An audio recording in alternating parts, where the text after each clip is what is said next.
झुंझुनू के पिलानी में जिले का पहला निजी ऑक्सीजन प्लांट का उद्घाटन कलेक्टर यूडी खान ने बिरला सार्वजनिक अस्पताल में किया।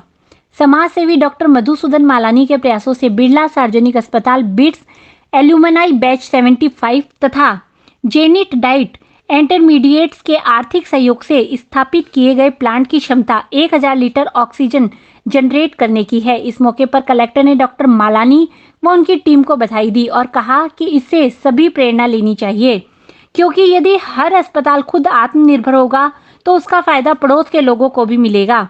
उन्होंने बताया कि जिले में 16 ऑक्सीजन प्लांट लगने हैं, जिनमें से लगभग सभी प्लांट्स को 15 सितंबर तक शुरू करने के निर्देश दिए गए हैं, ताकि कोरोना की तीसरी लहर आती है तो झुंझुनू उससे लड़ने के लिए पूरी तरह से तैयार हो।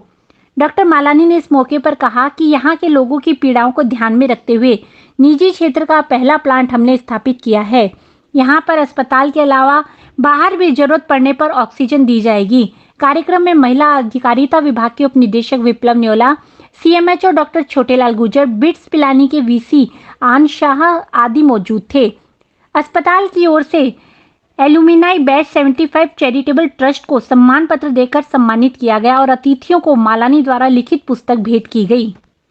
बिरला सार्वजनिक हॉस्पिटल पिलानी में ऑक्सीजन जो सेपरेशन यूनिट है, अर्थात जो ऑक्सीजन पैदा करने वाली यूनिट का उद्घाटन किया गया है। इससे करीब 25 से 30 सिलेंडर पर डे के हिसाब से उपलब्ध हो पाएंगे और करीब 25 से 30 जो बेड्स हैं उनकी जो आवश्यकता है, ऑक्सीजन की आवश्यकता, वो पूरी हो पाएगी। इस बेल्ट में पिलानी और आसपास के एरिया में ऑक्सीजन की कमी को पूरा करने के लिए इस हॉस्पिटल ने बहुत बड़ा योगदान दिया है। इस हॉस्पिटल में इस योगदान को जो 1975 बैच के जो इंजीनियर्स हैं उनका योगदान रहा है, मधुसूदन जी का योगदान रहा है और मधुसूदन जी के जो कंपनी हैं, पेरेंट कंपनी हैं, उनका योगदान रहा है। मैं झुंझुनू ज़िले की तरफ से, झुंझुनू ज़िला प्रशासन की तरफ से इन तीनों संस्थाओं का आभार व्यक्त करता हूं कि उन्होंने लोगों की आवश्यकता को पहचाना, लोगों की ज़रूरत को पहचाना और एक बेहतरीन जो ऑक्सीजन सेपरेशन यूनिट, ऑक्सीजन पैदा करने वाली यूनिट है, उसको दिया है। इसके लिए बहुत बहुत धन्यवाद। हमारे यहाँ ज़िले में अभी करीब 16 प्लांट आने हैं। उसमें से एक बेडला का है, एक इनका प्लांट आ गया है। इसी तरह सूरजगढ़ में एक प्राइवेट दानदाता ने बना के सुपुर्द कर दिया है। इसी तरह से नवलगढ़ में एक प्राइवेट फर्म ने तैयार करके रख दिया है। तो ये सही है कि सरकार की जो योजनाएं होती हैं, सरकार के जो प्लांट हैं, उसमें टेंडर और दूसरी प्रक्रियाओं में टाइम लगता है। प्राइवेट में इस तरह की बातें नहीं होती है, उनको तत्काल बाकायदा खुद के स्तर पर ही फैसला लेके लगाना होता है और परसेंट भी ज़्यादा होता है। लेकिन सरकार के जो जितने भी प्लांट्स हैं वो 15 सितंबर तक सबके आने की संभावना है। एक प्लांट जो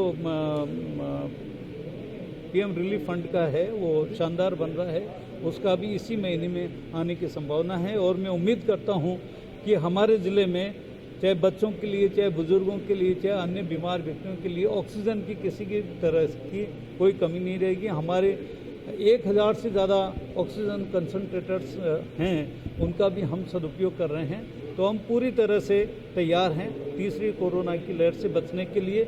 हमारे ज़िले में अभी तक करीब 77.8% लोगों को वैक्सीनेशन, जो पात्र व्यक्ति हैं उनको वैक्सीनेशन हो गया। करीब 26 से 27% लोग ऐसे हैं जिनको सेकेंड डोज लग चुकी है। तो लोगों को बाकायदा वैक्सीन भी कर रहे हैं, घर घर औषधियों का वितरण भी कर रहे हैं, ऑक्सीजन कंसंट्रेटर सेंटर्स भी हैं। इसी तरह से ऑक्सीजन के प्लांट्स भी डेवलप हो रहे हैं और लोगों को अलर्ट भी कर रहे हैं। तो हमारा पूरा प्रयास है कि जनता को और झुंझुनू वासियों को हम इस बीमारी से बचा पाएंगे। हमारे बिरला सार्वजनिक अस्पताल में झुंझुनू ज़िले का सबसे पहला निजी ऑक्सीजन प्लांट का इनॉग्रेशन फंक्शन था। मैं सभी झुंझुनू वासियों से ये कहना चाहता हूँ कि ये प्लांट भले ही हमने लगाया है पर इसका पूर्ण रूप से उपयोग आप ही के लिए होगा और ये 1000 लीटर पर डे की कैपेसिटी जो इसका प्लांट की कैपेसिटी है, इसमें जो हमारी तीसरी लहर आएगी उसके लिए हम ऑक्सीजन के रूप से सक्षम है, ये मैं आपको आश्वासन देता हूँ और जहाँ भी हो सके हम आप लोगों का सहयोग करेंगे। कोरोना काल के दौरान जो बच्चे अपने माता पिता से वंचित हुए थे उनको हमने स्वास्थ्य के दृष्टिकोण से गोद लिया है। ये जब तक वे सक्षम न हो तब तक हम उनको गोद ले रहे हैं और सारी सुविधाएं जो हमारे हॉस्पिटल में उपलब्ध है ये उनको प्रोवाइड करेंगे।